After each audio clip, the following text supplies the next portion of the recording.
पानी रखो पैर ना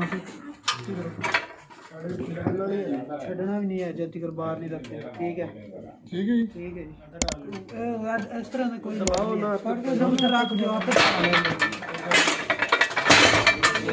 सर।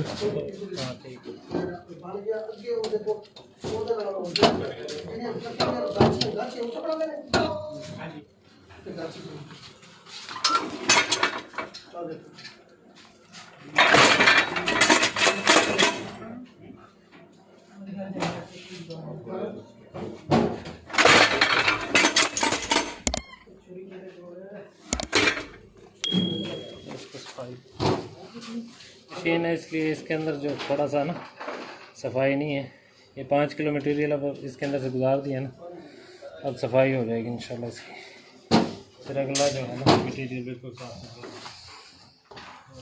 बाहर कट दो इन्होंने आप बना लेंगे कर लेंगे। सर आ जाओ पंच ते जिन्हें प्रैक्टिस करनी है बना के चेक करना।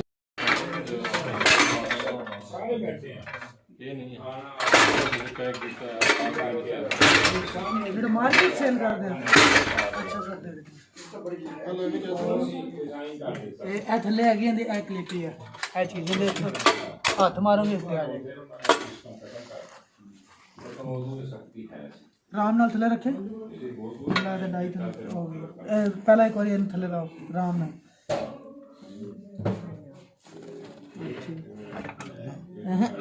चक लो चक्की रखा छड़ना नहीं